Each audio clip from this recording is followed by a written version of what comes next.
এর মান 0 to infinity কত দেওয়া আছে e to the power mx, এই যে e to the power mx বসলো sin nx dx। তো আমরা এই ধরনের আমরা একটা শর্টকাট ফর্মুলা শিখেছিলাম না u v এর, এই যে আবার একটু দেখে আসো, এই যে e to the power ax sin bx dx, এই শর্টকাট ফর্মুলাটা আমরা এখানে লিখেছি। সেটা কত, ফার্স্ট ফাংশন বসে যায়, তারপর ফার্স্ট কোফিশিয়েন্টের স্কোয়ার, সেকেন্ড কোফিশিয়েন্টের স্কোয়ার, মানে এই যে প্রথম ভেরিয়েবল এক্স, তার আগে যে কনস্ট্যান্ট সেটা হলো ফার্স্ট সহগ, তারপর সেকেন্ড ভেরিয়েবল এখানে এক্স কনস্ট্যান্ট যেটা সেকেন্ড সহগ। তার মানে যে ফার্স্ট ফাংশন পুরোটাই বসে গেল, নিচে ফার্স্ট সহগের স্কোয়ার প্লাস সেকেন্ড সহগের স্কোয়ার। প্রথমে ফার্স্ট সহগ, উপরে দুইটা পার্ট আছে ব্র্যাকেটের ভিতরে, প্রথমে ফার্স্ট সহগ দিয়ে শুরু হয়, তারপর হলো সাইন বিএক্স থাকলে সাইন বিএক্স মাইনাস, তারপরে সেকেন্ড সহগ দিয়ে শুরু হয়, এখানে সাইন লিখলে এখানে কস। তো আসো আমরা এই কাজটা এখানে করি।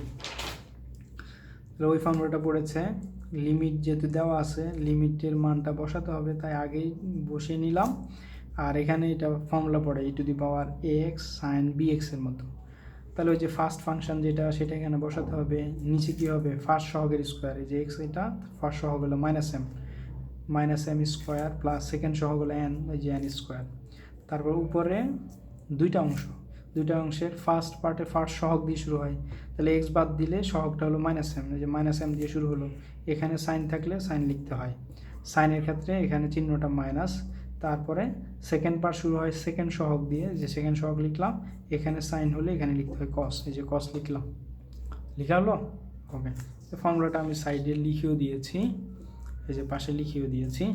তাহলে ওইভাবে লিখলাম, লেখার পরে এই যে 0 to ইনফিনিটি। এখন এখানে সিম্পলিফাই করব।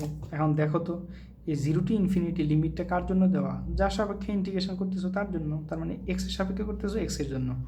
তাহলে দেখো e to the power mx, এখানে এক্স আছে, এখানে এক্স আছে, এখানে এক্স আছে, তার মানে এদের উপরে এর ইফেক্ট আছে, কিন্তু নিচে তো কোনো এক্স নাই, তার মানে এর উপর কোনো ইফেক্টও নাই। তাহলে নিচে কি আছে m square plus n square, তো যেহেতু নিচে আছে তাহলে উপরে 1 আছে। আর এখান থেকে দেখো এখানে মাইনাস, এখানে মাইনাস, মাইনাসটা কমন নিলে এখানে প্লাস, এখানে প্লাস হয়ে যাবে। তো -1/m square plus n square common নিয়েছি।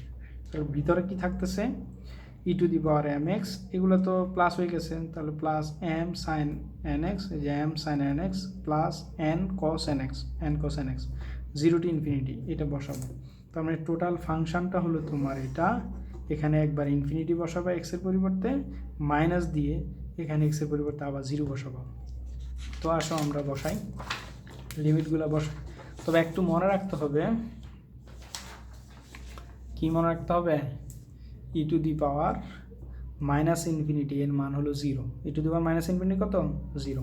এখন আসো আপার লিমিট বসাই, লোয়ার লিমিট বসাই। তো ফাংশনটা একটু দেখি, ফাংশন কত, ফাংশন হলো এই যে -1 m square plus n square, তাহলে বসবে এখানে, তাহলে আপার লিমিট এখানে বসবে, মাইনাস আবার লোয়ার লিমিট এখানে বসবে এক্স এর পরিবর্তে।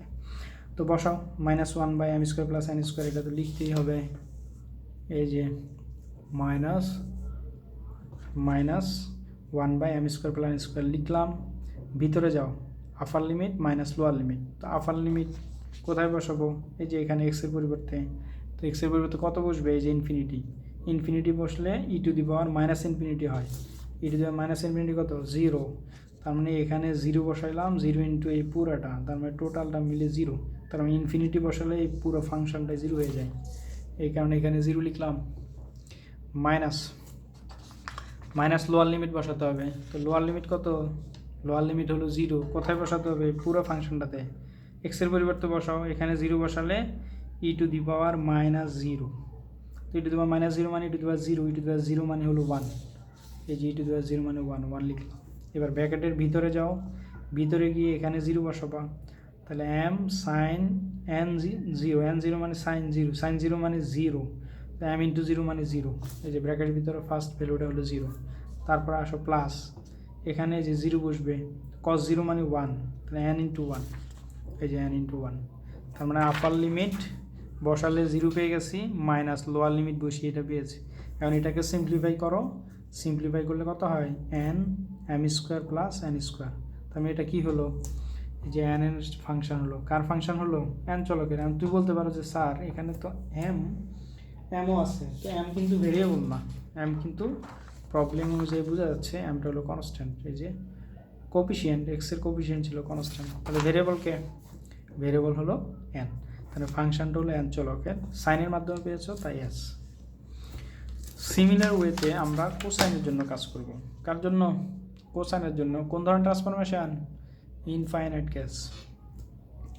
তাহলে এই যে কোসাইন ট্রান্সফরমেশন কার ফাংশনটা, তাহলে লিমিট ইনফাইনাইট কেসে 0 টু ইনফিনিটি, ফাংশনটা বসে কোসাইনের জন্য কস বসে, অ্যাঙ্গেলটা যেহেতু ইনফাইনাইটের এন এক্স বসবে, তাহলে ডিএক্স। তো এখানে এফ এক্সের মান কত? e⁻m−x cos n x dx। তাহলে এর জন্য ওই যে শর্টকাট ফর্মুলা সাইনের জন্য লিখেছো, এখানে কোসাইনের জন্য। তো যেহেতু ডেফিনিট ইন্টিগ্রেশন, এখানে লিমিটটা বসবে, তা লিমিটটা বসা নিলাম, আর ইন্টিগ্রেশনের রেজাল্ট ভিতরে লিখবো। তো সেটা কেমন? ওই যে ফার্স্ট ফাংশনটা বসে যাবে, এই যে বসে গেল, সাইডে আমি লিখেও দিয়েছি, এই যে ফার্স্ট ফাংশনটা বসে গেল, নিচে ফার্স্ট সহগের এই যে স্কোয়ার প্লাস সেকেন্ড সহগ কত এন, সেকেন্ড সহগের স্কোয়ার, তারপরে উপরে ফার্স্ট ব্র্যাকেট দিয়ে উপরে দুইটা অংশ, তাহলে ফার্স্ট অংশটা শুরু হবে ফার্স্ট সহগ দিয়ে, ফার্স্ট সহগ হলো -m, এখানে কস হলে যে cos nx, কসের ক্ষেত্রে মাঝখানে চিহ্ন প্লাস, সেকেন্ড পার্ট শুরু হবে এই যে সেকেন্ড সহগ দিয়ে লিখলাম, এখানে কস লিখলে এখানে হলো সাইন। এখন ওই যে আগের অংশটার মতো আমরা এখানে কি করব, যে অংশে এক্স নাই, যেহেতু এই লিমিটটা এক্সের উপরে, যে অংশে এক্স নাই ওই অংশকে বাইরে বের করে নিয়ে যাও।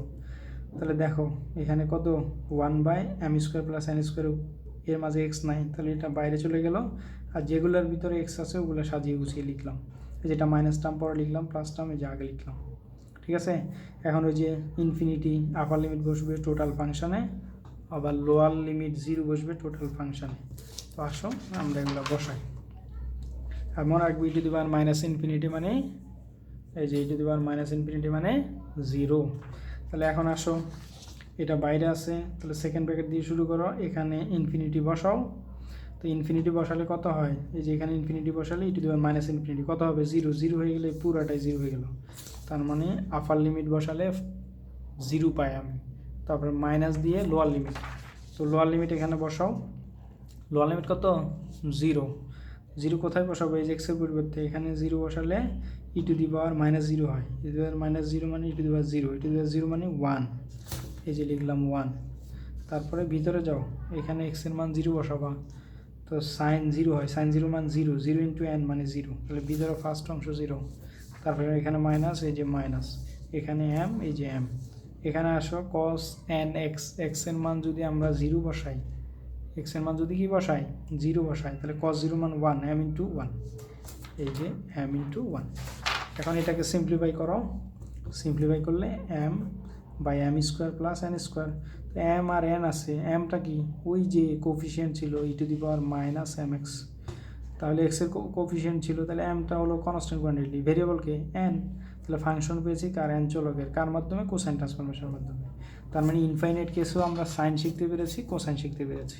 এখন আসে এই প্রবলেমগুলো তোমরা বাসায় প্র্যাকটিস করো, যে e⁻−mx না হয়ে m এর মান যদি 2 হয়, তো সেই ক্ষেত্রে করলে কি হবে?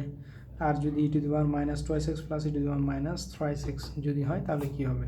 তো এই ক্ষেত্রে অর্থাৎ ইন্টিগ্রেশনের দুইটা পার্ট হয়ে যাবে আর কি, তেমন কোনো ঝামেলা নেই। তো আশা করি আমাদের ফাইনালের সিলেবাস এখানেই শেষ হলো। তোমরা ভালোভাবে প্র্যাকটিস করো, আর আশা করি ভালো করতে পারবা, যেহেতু চ্যাপ্টার সংখ্যা অনেক কম। তো থ্যাংক ইউ অল আমাকে অনেকক্ষণ ধরে শোনার জন্য।